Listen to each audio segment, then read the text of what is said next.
नमस्कार, मैं हूं अंकुर और आप देख रहे हैं सत्य हिंदी। सत्य हिंदी के न्यूज़ बुलेटिन्स को आपका लगातार प्यार मिल रहा है, भरपूर प्यार मिल रहा है, इसके लिए आपका बहुत शुक्रिया। और इसी के साथ अगर आप सत्य हिंदी के ऐप को भी डाउनलोड कर लेंगे तो आपको सत्य हिंदी के सारे कार्यक्रम, सारी खबरें एक जगह पर मिल जाएंगी और आपको ज़्यादा इधर से उधर जाने की ज़रूरत नहीं पड़ेगी। तो अब देख लेते हैं अब तक की खबर। संसद का मानसून सत्र सोमवार से शुरू हो गया। संसद का यह सत्र 12 अगस्त तक चलेगा और इस दौरान केंद्र सरकार 32 विधेयकों को संसद में रखेगी। आज लोकसभा शुरू होते ही हंगामा हुआ और जिसके बाद राष्ट्रपति चुनाव के लिए मतदान के लिए लोकसभा को दोपहर 2 बजे तक के लिए स्थगित कर दिया गया। इसके अलावा राज्यसभा में भी विपक्षी सांसदों ने जीएसटी बढ़ाए जाने और दूध दही जैसे उत्पादों पर भी जीएसटी लगाने के खिलाफ जमकर नारेबाजी की। सांसदों ने मोदीशाही नहीं चलेगी, तानाशाही नहीं चलेगी जैसे नारे भी लगाए, जिसके बाद राज्यसभा को दिन भर के लिए स्थगित कर दिया गया।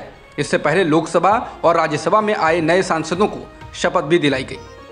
देश के 15वें राष्ट्रपति के चुनाव के लिए आज मतदान हो रहा है, जबकि नतीजे 21 जुलाई को आएंगे। वर्तमान राष्ट्रपति रामनाथ कोविंद का कार्यकाल 24 जुलाई को समाप्त हो रहा है। मतदान सुबह 10 बजे से शुरू हो चुका है और शाम 5 बजे तक संसद में और राज्यों की विधानसभाओं में होगा। राष्ट्रपति चुनाव में एनडीए की उम्मीदवार द्रौपदी मुर्मू और कुछ विपक्षी दलों के उम्मीदवार यशवंत सिन्हा आमने सामने हैं। राष्ट्रपति के चुनाव में 776 सांसद और 4033 विधायक मतदान करेंगे।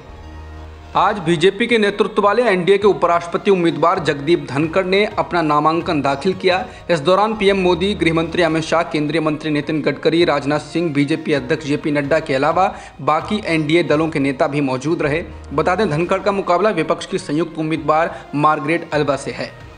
लगातार बढ़ रही महंगाई के बीच आज से आपको इसके लिए और थोड़ी तैयारी करनी पड़ेगी। दरअसल आज से आपको पैकेज दही, पनीर, लस्सी और रोजमर्रा इस्तेमाल होने वाली ज़रूरी वस्तुओं की कीमतों पर जीएसटी देना होगा, यानी कि सामान और महंगा होने वाला है। पिछले महीने वित्त मंत्री निर्मला सीतारमण की अध्यक्षता में हुई जीएसटी काउंसिल की बैठक में दूध के प्रोडक्ट को पहली बार जीएसटी के दायरे में शामिल करने का फैसला किया गया था। जीएसटी काउंसिल की बैठक में टेट्रा पैक वाले दही, लस्सी और बटर मिल्क पर 5% जीएसटी लगाने का फैसला किया गया। इतना ही नहीं, अनब्रांडेड, प्री पैकेज्ड और प्री लेबल आटा और दाल पर भी 5% जीएसटी लगेगा।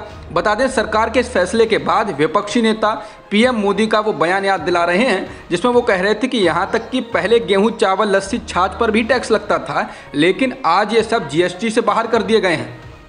अब हॉस्पिटल में इलाज कराना भी महंगा कर दिया गया है। अब हॉस्पिटल द्वारा 5,000 रुपये प्रतिदिन से अधिक का रूम उपलब्ध कराया जाता है तो उस पर भी 5% की दर से जीएसटी देना होगा। इसमें आईसीयू, आईसीसीयू, एनआईसीयू के रूम पर छूट लागू रहेगी। इसके अलावा होटल रूम के लिए भी अधिक पैसे देने होंगे।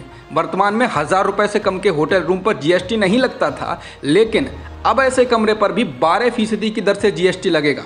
यही नहीं, ड्राई फ्रूट्स, मसाले, खोपरा, गुड़, कॉटन, जूट के स्टोरेज की सेवाएं अब तक टैक्स फ्री थी, लेकिन उन्हें अब टैक्स के दायरे में लाया गया है और ऐसी सेवाओं पर अब 12% की दर से जीएसटी लगेगा। वहीं ब्लेड, पेपर कैंची, पेंसिल शार्पनर, चम्मच, कांटे वाले चम्मच पर भी सरकार ने जीएसटी बढ़ाया है। अब इस पर भी 18% की दर से जीएसटी वसूली जाएगी। इतना ही नहीं, एलईडी लाइट्स और एलईडी लैंप्स पर भी जीएसटी 12% से बढ़ाकर 18% कर दी गई है, जिसके बाद आम आदमी को अब और अधिक जेब ढीली करने के लिए तैयार हो जाना चाहिए। दही, लस्सी, पनीर, चावल जैसी ज़रूरत की कई चीज़ों पर जीएसटी लगाने और कई चीज़ों पर जीएसटी बढ़ाने के बाद विपक्षी दलों ने मोदी सरकार पर हमला बोला है। कांग्रेस के पूर्व अध्यक्ष राहुल गांधी ने ट्वीट कर कहा, यह बीजेपी का मास्टर क्लास है कि दुनिया की सबसे तेजी से बढ़ती अर्थव्यवस्थाओं में से एक को किस तरह बर्बाद कर दिया जाए। राहुल गांधी के ट्वीट में वो चार्ट भी है जिसमें जीएसटी की दर किन वस्तुओं पर बढ़ी है उसके बारे में बताया गया है। बता दें कि राहुल गांधी जीएसटी को गब्बर सिंह टैक्स कहते रहे हैं। दूध, दही, पनीर और बाकी रोजमर्रा के इस्तेमाल में आने वाली चीज़ों पर भी जीएसटी को लेकर समाजवादी पार्टी प्रमुख अखिलेश यादव ने प्रतिक्रिया दी और जीएसटी का नया मतलब बताया। अखिलेश ने ट्वीट कर कहा कि आज से आटा, दही, पनीर से लेकर ब्लेड, शार्पनर, एलईडी, इलाज, सफ़र, सब पर जीएसटी की जो मार आम जनता पर पड़ी है उससे दुखी होकर जीएसटी का एक नया भाव अर्थ सामने आया है। जीएसटी मतलब गई सारी तनख्वाह। खाने पीने की कई चीज़ों पर 5% जीएसटी लगने पर देश भर में व्यापारी विरोध कर रहे हैं। देश भर की कई कृषि मंडियों, दाल मिलों, चावल मिलों, आटा मिलों और छोटी चक्कियों को चलाने वालों के द्वारा इसका विरोध किया गया है। भारतीय उद्योग व्यापार मंडल की ओर से कहा गया है कि अगर केंद्र सरकार जीएसटी के दरों को वापस नहीं लेती तो आंदोलन किया जाएगा। व्यापारियों का कहना है कि सरकार के इस कदम से महंगाई और बढ़ेगी। व्यापारियों ने कहा कि अनाज और दलहन को जीएसटी की श्रेणी से बाहर रखा गया था, राजस्थान के नीमच में और उत्तर प्रदेश के रामपुर में भी मंडी व्यापारी और गल्ला व्यापारियों ने खाने पीने की चीज़ों पर जीएसटी लगाए जाने का विरोध किया है। व्यापारियों ने कहा कि सरकार मध्यम और छोटे व्यापारियों को खत्म करना चाहती है, लेकिन ऐसा नहीं होने दिया जाएगा। खाद्य पदार्थों पर 5% जीएसटी लगाए जाने का आढ़तियों की ओर से भी विरोध हुआ है। करनाल के इंद्री में आढ़तियों ने सरकार के खिलाफ नारेबाजी की। आढ़तियों ने कहा कि खाद्य पदार्थों पर जीएसटी लगाने के कारण छोटे व्यापारियों और किसानों को काफ़ी नुकसान होगा। दूध, दही, पनीर जैसी रोजमर्रा की चीजों को भी जीएसटी के दायरे में लाने यानी इन पर भी टैक्स वसूलने के बाद विपक्ष ने सरकार को घेरा है। कांग्रेस नेता रणदीप सुरजेवाला ने अखबार की उस खबर को ट्वीट किया है जिसमें बताया गया है कि दूध, दही, पनीर, आटा, दाल सब महंगा हो रहा है। इसके साथ ही सुरजेवाला ने लिखा है कि मोदी सरकार में चाहे सावन हो या सोमवार, रोज महंगाई का नया प्रहार। कांग्रेस नेता जयराम रमेश ने भी ट्वीट कर कहा कि विश्वगुरु का दावा सब चंगा सी, हकीकत सब महंगा सी।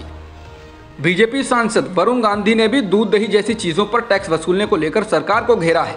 वरुण गांधी ने ट्वीट कर कहा कि आज से दूध, दही, मक्खन, चावल, दाल, ब्रेड जैसे पैक्ड उत्पादों पर जीएसटी लागू है।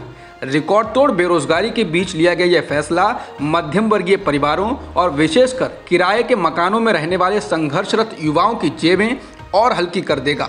जब राहत देने का वक्त था तब हम आहत कर रहे हैं। राजस्थान के मुख्यमंत्री अशोक गहलोत ने खाद्य पदार्थों पर 5% जीएसटी लगाने को लेकर कहा कि रविवार को देश भर के अंदर मंडियां बंद रही हैं और मंडी बंद करने की नौबत आना बेहद खराब है। उन्होंने कहा कि यूपीए सरकार में जीएसटी का जो फॉर्मूला लाया गया था उसमें सिर्फ एक ही टैक्स लगना था, लेकिन मोदी सरकार इसमें कई बदलाव कर चुकी है। गहलोत ने कहा कि जनता पर पहले से ही महंगाई की मार काफ़ी ज़्यादा है। ऐसे में खाने पीने की ज़रूरी चीज़ों पर जीएसटी लगाया जाना गलत है और सरकार को इसे वापस लेना चाहिए।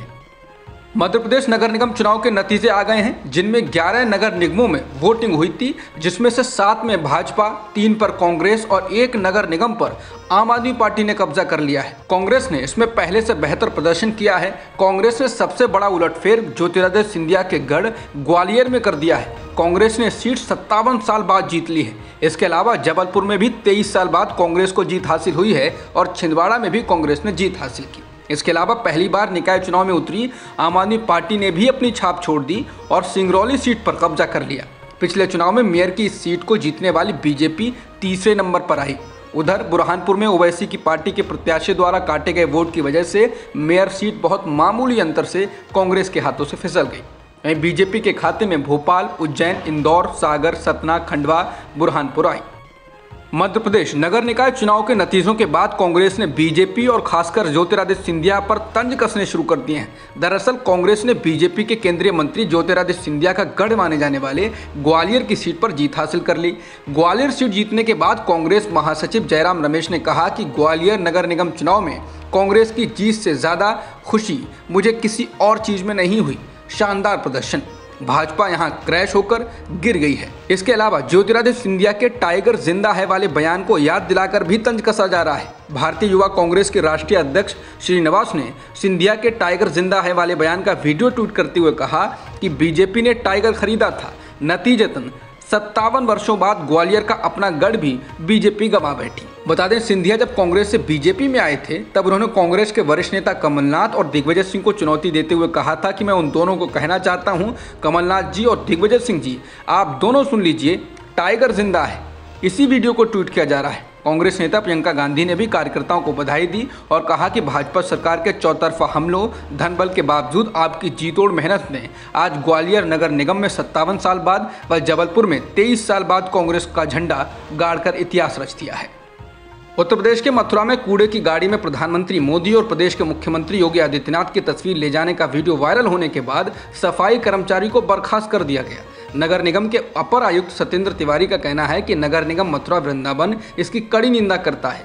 कचरे की गाड़ी में पीएम मोदी और सीएम योगी की फोटो मिलने के मामले में लापरवाही बरतने के आरोप में तत्काल कार्रवाई करते हुए संविदा सफाई कर्मचारी बॉबी की सेवा समाप्त कर दी गई है। वहीं नगर निगम को दिए अपने अभ्यावेदन में सफाई कर्मी बॉबी ने कहा कि वो अनपढ़ है और फोटो को पहचान ही नहीं सका। अब तक की खबरों में इतना ही।